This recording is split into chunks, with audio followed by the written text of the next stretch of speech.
Jamal Nyers here for Seconds Out with Eddie Hearn. We've just had 2 press conferences today. First up, Hughie Fury, and then the Fowler Rose press conference. I'm going to start off with the Fowler Rose presser. That must have been a no-brainer to make such a high-stakes fight a main event here in Liverpool. Yeah, it's great. I mean, funnily, sometimes fights get made out of other fights falling through, or people losing, or people winning. And that was one where Brian Rose was going to fight Scott Fitzgerald. Scott Fitzgerald got a hand injury, and I sort of thought, what about Anthony Fowler? You know, I didn't know whether he wanted an 8-round fight to come back to, or whether he, wanted to dive back into a championship fight. He said, I want to dive straight back in. I want to be in big fights. Brian Rose was up for it, and he got made. Perfect crossroads fight. Brian Rose, former Lonsdale belt holder, former world title challenger. Anthony Fowler coming off a defeat to a very good Scott Fitzgerald. Great crossroads fight. Must win for both guys. Good styles. I think it should gel nicely. And, big opportunity for both.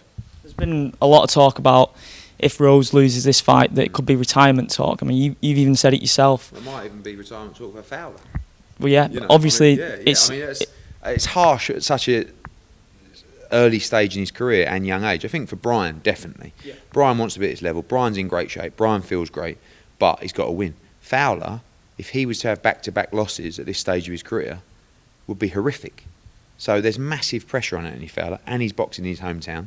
So effectively, he has to win the fight, and he's under pressure to do so. He's held his hands up and said, look, I overlooked Scott last time out. With all the talk being about Brian, I know you've mentioned there that it could be the same case for Anthony, but I'd say more so in Brian's favour would be, not even back to the drawing board, like you said, retirement. How difficult do you think it is for Anthony not to overlook him with all this talk around? You can't do that after the last fight. I think it's a bit harsh on Scott Fitzgerald, Did he overlook him? Yeah, he was confident and he really thought he'd win comfortably. But it was also a brilliant performance from Scott Fitzgerald. So he deserves credit in that fight as well. Anthony really believes he's going to beat Brian Rose, but he's not being arrogant about it. There's probably a little bit of arrogance, which sometimes I don't mind from a fighter, as long as they've done the work, as long as the mindset's right. But I think there was that element in the Fitzgerald fight. It was just like, I know I'll beat this guy, I'll knock him out, he's a joker, blah, blah, blah. And then what he got was a really good fighter. Who boxed really well in the night. So definitely not overlooking Rose, and he knows he must win this fight. And just going back, Hughie Fury, Povetkin announced today, amazing fight. And if someone had told me a month ago that Hughie Fury would be a matchroom fighter, I'd have given him a really strange look. And that he'd be fighting Povetkin. Yeah. I mean, again, it came out of nowhere. We have to thank MTK Global and Peter Fury for reaching out to us, and I was even surprised when I got the call. And a few years ago, I wasn't sure. Like we were once negotiating a fight between AJ and Hughie Fury. I didn't believe they really wanted the fight.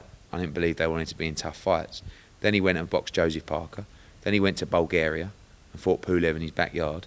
Now he's fighting Povetkin. I mean, he's got some bollocks on him, Hughie Fury, and I like that. And they want big fights, but this is a risk with big reward. If he was to beat Povetkin, he can start calling out the World Championship fights, huge profile for him, so it's a calculated risk.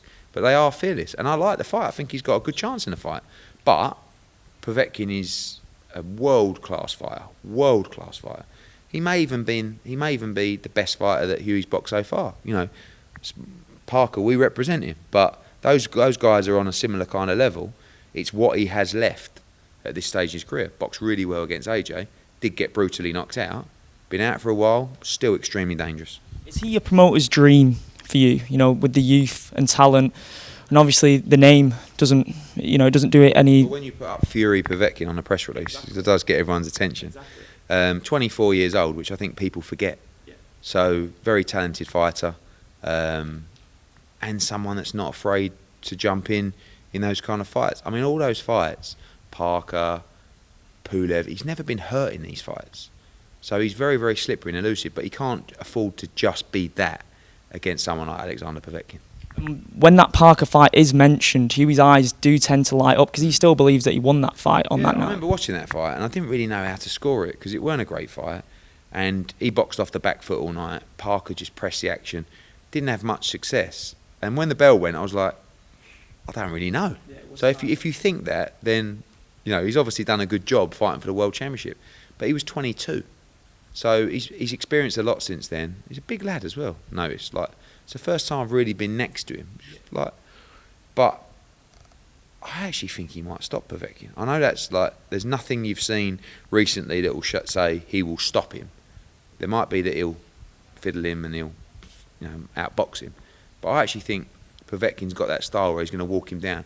Povetkin's going to be taking chances because he has to as well. He can't afford to let Hughie dictate the pace. And speaking of Joseph Parker, a fight that's been rumoured that is a very attractive fight for the division is Derek Chisora. Is that something that you're looking to get done before the year's over? Definitely. That's the fight next, I think, for both guys. Great fight. I mean, Derek was brilliant at the O2. Just battered Spilka. And it was just a throwback. Derek Chisora actually wasn't even a throwback. We've never ever seen that before from him. Yeah, sometimes he out-toughs people. But this time, he was electric. And electric's not really a word that you use for Derek. So pleased to see him do well. And he's got a big fight ahead of him.